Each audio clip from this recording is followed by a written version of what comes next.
안녕하세요. 저는 올해 38살이고 귀한 아들과 남편 이렇게 셋이서 살고 있어요. 사실 남편은 얼마 전에 죽을 뻔했는데 겨우 그 고비를 넘기고 지금은 행복하게 살고 있답니다. 남편을 죽게 만든 사람이 정말 충격적인 사람이라 여러분들에게 세상에 이런 일도 있다는 것을 알려드리고 싶어서 이렇게 사연을 남겨요. 사실 저는 부모님이 안 계셔서 어릴 때부터 보육원에서 자랐습니다. 부모님 얼굴도 모르고 부모님은 어떤 사람이었는지 원장님은 아무런 정보도 주시지 않았죠. 저는 보육원에서 정말 힘들게 자랐고 거기 계시는 선생님들과 원장님 모두 저에게 무관심했어서 저는 당장 그곳을 탈출하고 싶어 했어요.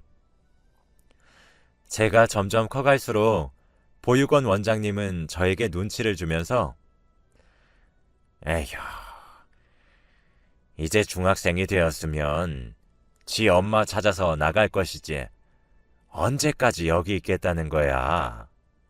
라고 아예 들으라는 식으로 대놓고 말하곤 했죠.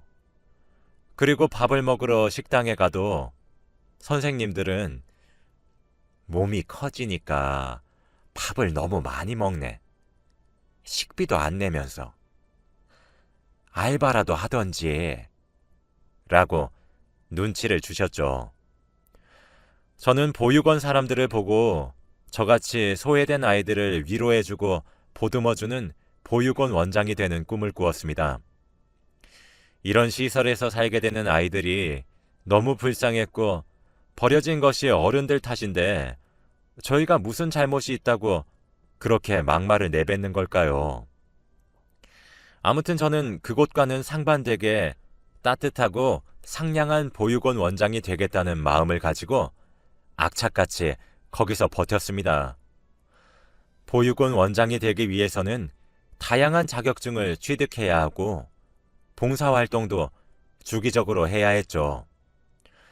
저는 주기적으로 봉사활동을 했는데 거기서 저희 남편을 처음 만나게 되었답니다. 저는 다른 보육원의 분위기도 파악할 겸 버스를 타고 1시간은 가야 나오는 다른 보육원에서 남편과 저는 봉사활동을 했죠. 저는 아이들을 살갑게 대하면서 어린아이를 보살피는 그의 모습에 반했고 저는 어떻게든 그와 엮이고 싶었어요. 그런데 전 너무 소심한 성격이라 어디서 먼저 말을 걸거나 연락을 할 수도 없었는데 하늘은 아직 저를 버리지 않았는지 그 사람이 저에게 먼저 연락이 왔더군요. 저는 그날 그 사람의 연락에 하루 종일 방방 뛰면서 날뛰었고 그렇게 서로 마음이 맞아 저희는 연애를 시작했어요. 그때는 28살이라 이미 전에 살던 보육원을 떠난 지 한참 오래되었고 아르바이트를 하며 작은 원룸에서 공부를 하면서 살고 있었어요. 여전히 보육원 원장님이 되기 위해 자격증 공부와 봉사를 병행하며 남자친구와 사랑을 키워나갔답니다.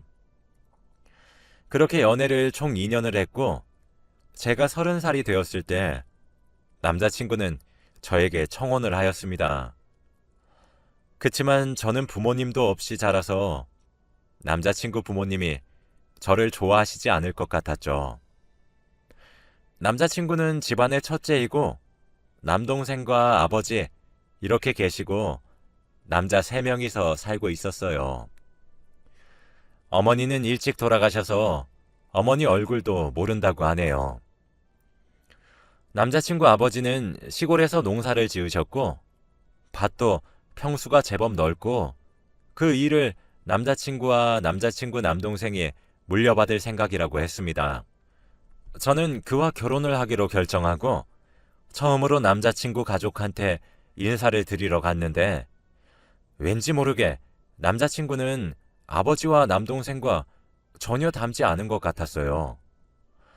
아버지와 남동생은 쌍꺼풀도 없으시고 까무잡잡한 피부에다가 키도 작으신 편이었는데 남자친구는 아예 정반대로 생겼었거든요.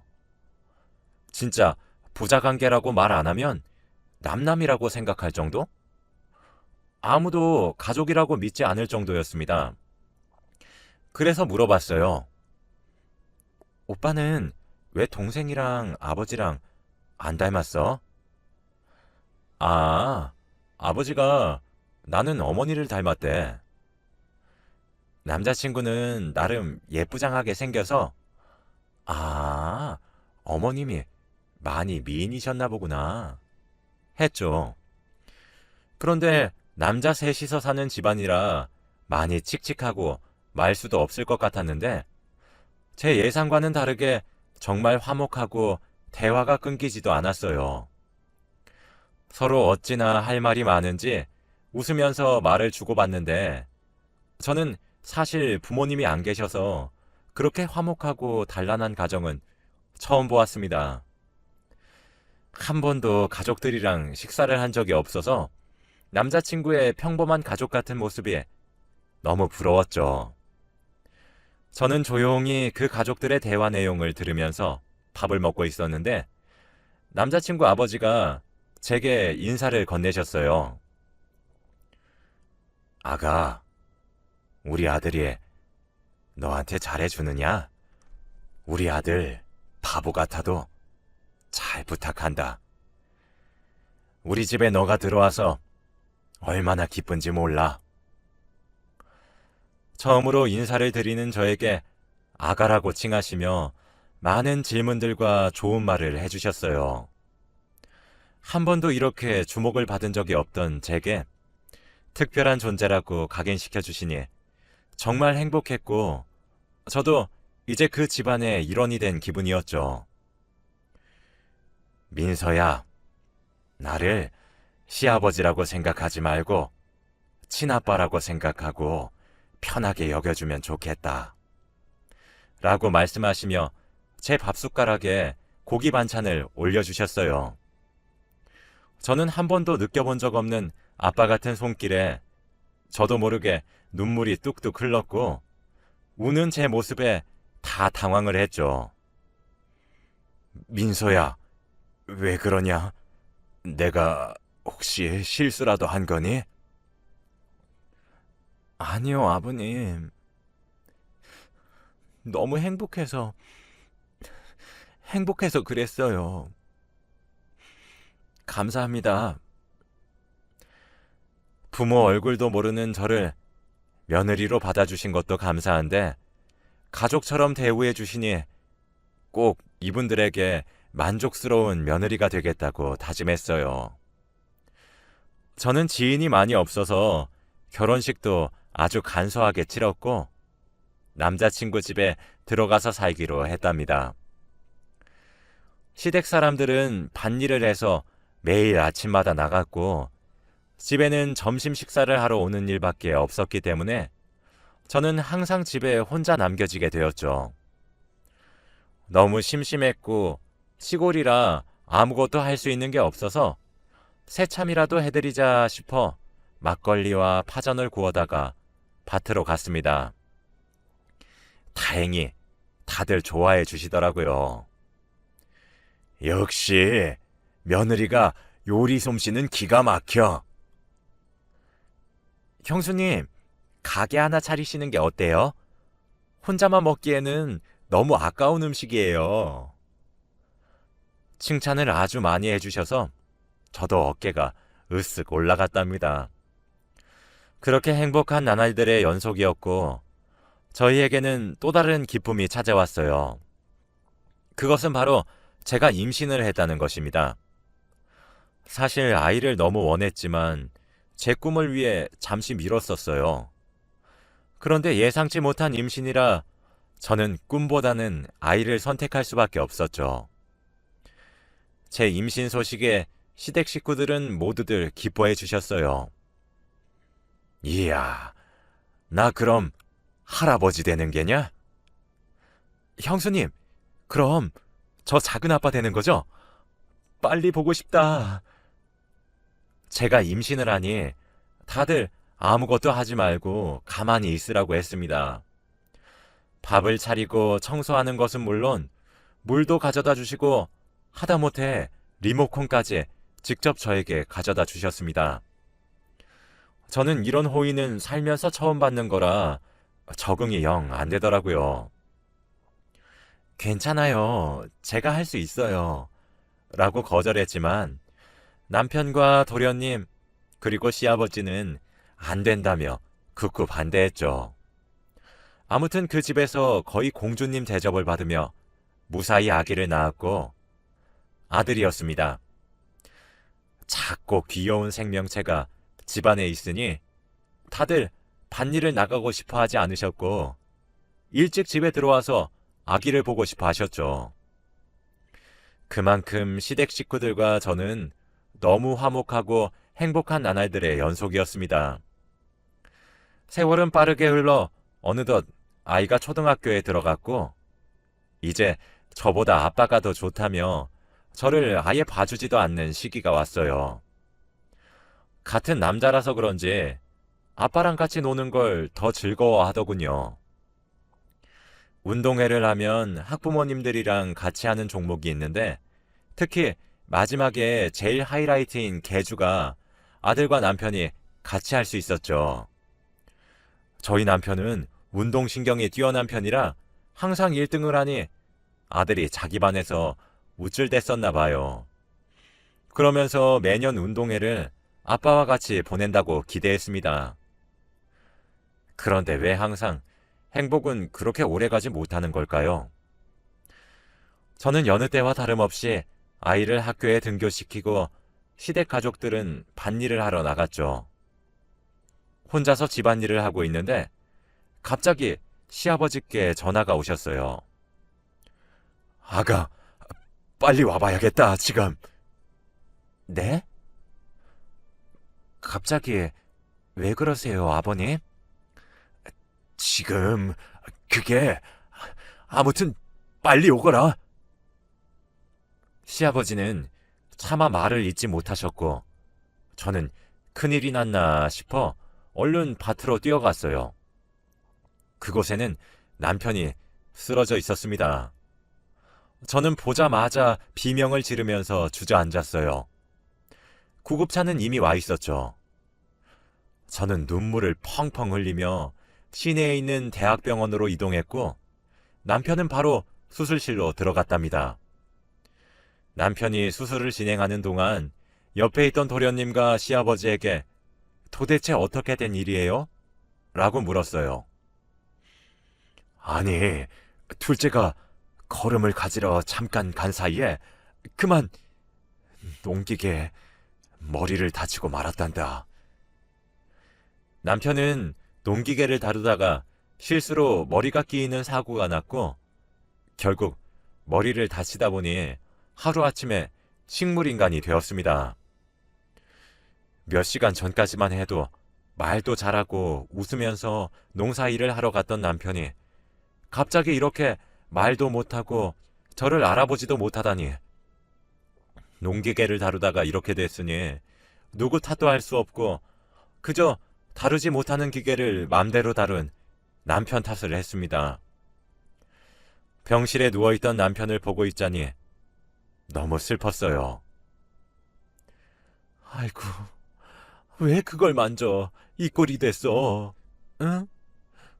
왜 그랬어? 왜? 조심히 하라니까. 왜 그랬어? 대답 없는 남편을 붙들고 저는 펑펑 울면서 화를 내었죠. 의사들은 희망을 가지면 남편이 깨어날 수 있다고 했지만 식물인간 상태가 다시 깨어나는 경우는 너무 극소수이기 때문에 저는 믿지 않았습니다. 저는 정성껏 남편을 간호를 했고 틈만 나면 병원에 가서 남편과 함께 있었어요. 아들은 병실에 누워있는 남편의 모습을 보고 그 자리에서 펑펑 울었고 저는 아들을 안아주며 위로했어요. 괜찮아. 아빠 금방 일어날 거야. 라고 헛된 희망을 품게 했습니다. 부모로서 자식이 그렇게 서럽게 우는 모습을 볼 수 없었거든요. 남편의 병원비는 점점 쌓여갔고 돈은 부족해져 갔습니다. 시골이라 돈을 벌 수 있는 일은 한정적이어서 저는 있는 일 없는 일 총동원해가며 남편의 병원비를 마련했어요. 식당, 설거지, 화장실 청소 등 정말 돈이 되는 거면 뭐든지 했답니다. 이렇게 힘들게 돈을 벌고 있는 제 모습이 너무 안쓰러워 보였는지 도련님께서 절 말리더군요. 형수님, 이제 일 그만하세요. 그럴 수 없어요. 남편 병원비가 산더미처럼 쌓여 있는데. 제가 다 결제했어요. 앞으로 제가 형 병원비 낼 테니까 형수님은 간호만 열심히 해주세요. 네? 라고 하시는 게 아니겠어요. 저는 정말 놀랐고 눈물을 뚝뚝 흘리며 고맙다고 했고 도련님은 감사할 필요 없어요. 형 깨어나면 갚으셔야 합니다. 라고 하셨죠. 저는 너무 고마웠고 그렇게 남편의 간호에 집중할 수 있었어요. 아들은 평일에는 학교를 갔다가 주말이 되면 병원으로 와서는 저와 같이 간호를 도와주곤 했어요. 어느 날은 아빠 달리기 잘했는데 라고 말을 하더군요. 항상 운동에만 기대하면서 살았던 아들이 그렇게 말을 하니까 저는 심장이 무너지는 것 같았어요. 괜찮아. 곧 아빠 깨어나실 거야. 다시 예전처럼 같이 달릴 수 있으니까 우리 희망 버리지 말자. 라고 위로했죠. 아들이 이렇게나마 아빠를 그리워하니 너무 슬펐습니다. 옛날로 다시 돌아가고 싶었고 이건 꿈이 아닐까라며 혼자 생각도 많이 했어요.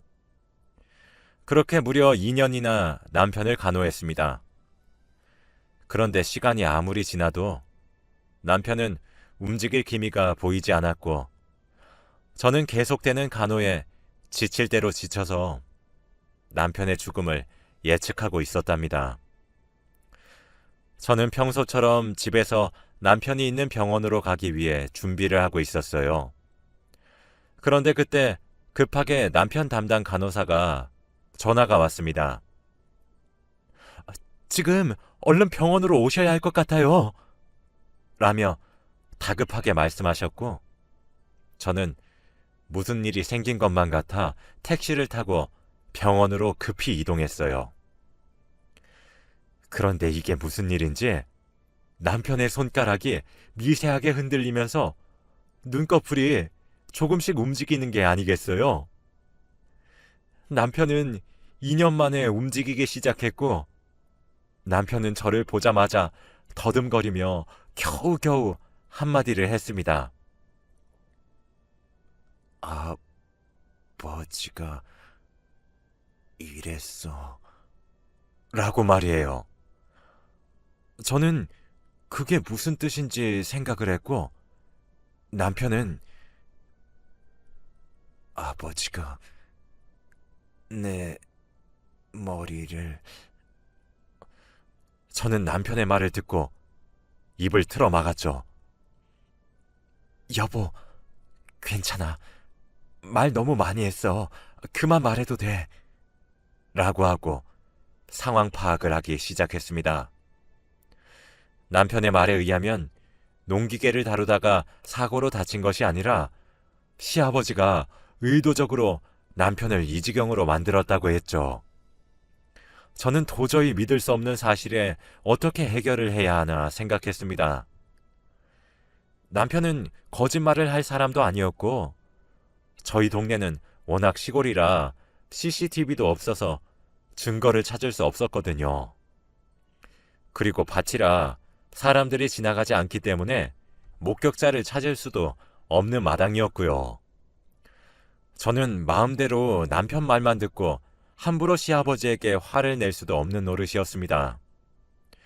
저는 무거운 마음을 가지고 집으로 돌아왔고 시아버지와 도련님은 저를 반갑게 맞아주셨죠. 남편이 움직이고 그런 말을 했다고는 일절 말을 하지 않았고 무엇보다 그런 말을 듣고 난 후부터 시아버지가 예전처럼 보이지 않았습니다. 저는 그렇게 마음의 짐을 안고 집안일도 하고 청소도 하고 있었죠. 몸이 바쁘면 생각 정리에 효과적일 것 같아서 미뤄왔던 창고 정리도 하기로 마음을 먹었어요. 저는 먼지 쌓인 창고를 정리하고 있는데 갑자기 탁상 밑에 천으로 뒤덮인 무언가가 있더라고요. 저는 그것도 치우려고 들었어요. 그런데 감싸고 있던 헝겊은 빨갛게 물들어 있었습니다. 그것은 남편의 말을 뒷받침하는 중요한 증거였어요.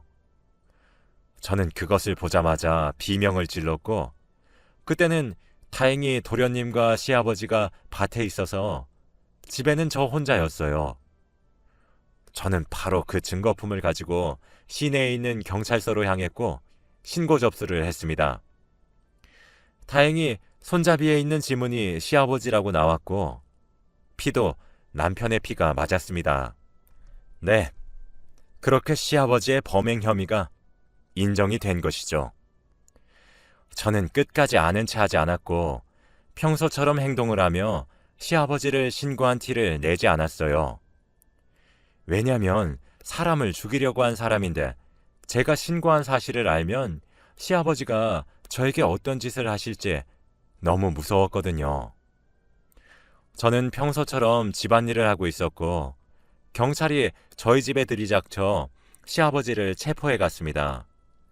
도련님은 당황을 하며 저기요, 저희 아버지를 왜 데려가요? 라고 소리를 쳤죠. 저는 그런 도련님에게 무슨 일인지 설명을 했고 그 자리에서 도련님은 기절을 했습니다. 너무 충격적이었나 봅니다. 그렇게 경찰서로 가게 된 시아버지는 조사를 받게 됐어요. 조사 과정에서 알게 된 사실은 정말 충격적이었습니다. 시아버지가 자신의 자식을 죽이려고 한 이유가 바로 돈 때문이었다는 것을 알게 되었거든요. 시아버지의 말에 의하면 시아버지와 돌아가신 시어머니는 재혼을 하신 거였다고 해요.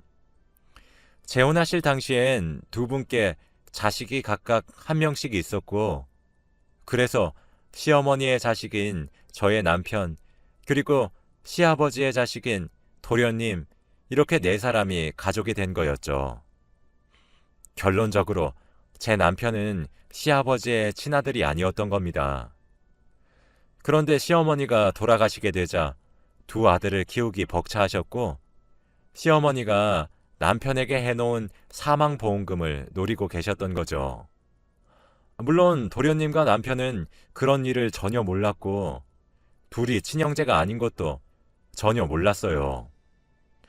그렇게 남편 앞으로 된 보험금을 노렸지만 결국은 마음대로 되지 않았고 식물인간 상태가 되었던 거죠. 시아버지는 남편을 어떻게든 처리하려고 했지만 제가 하루 종일 남편의 옆에 붙어서 간호를 하고 있으니 그럴 틈이 없었다고 합니다. 워낙 친절하고 다정했던 시아버지에게 그런 면이 있었는지 전혀 몰랐고 돈에 미쳐서 어떻게 그런 일까지 계획하는지 그리고 눈 하나 깜빡하지 않고 저에게 새빨간 거짓말을 치다니. 시아버지는 결국 법의 심판을 받게 되었습니다. 오랜 기간 끝에 시아버지는 감옥으로 들어가셨고 도련님도 시아버지와 아예 인연을 끊고 살고 있습니다. 남편은 그 뒤로 조금씩 몸이 많이 좋아져서 어느 정도 희망이 보인다고 의사 선생님께서 말씀하셨어요. 저와 아들은 같이 남편을 간호하는데 힘쓰고 있답니다. 하루는 도련님이 그러시더군요. 형수님, 제가 정말 죄송합니다. 저는 전혀 몰랐어요. 알아요, 도련님. 도련님이 무슨 잘못이 있겠어요. 이제 도련님 인생 사세요. 형수님, 제가 드릴 건 없고 이거 받아주세요. 저희 아버지를 용서해달라고 드리는 것은 아닙니다. 너무 죄송하고 아버지의 아들로서 이렇게라도 해야 될 것 같아서. 도련님이 제게 준 그 통장 안에는 거액이 들어있었어요.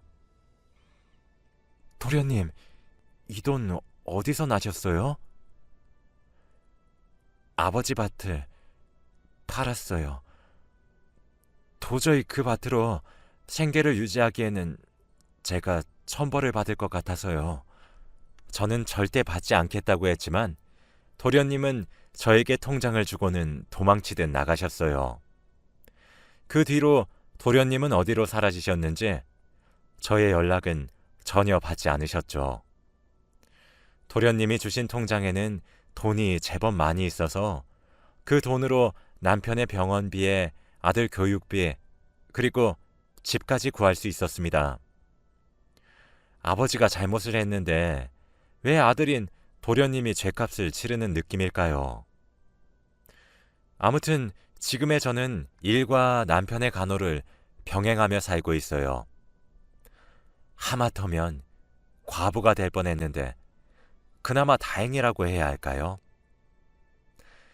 제 이야기는 여기까지입니다. 들어주셔서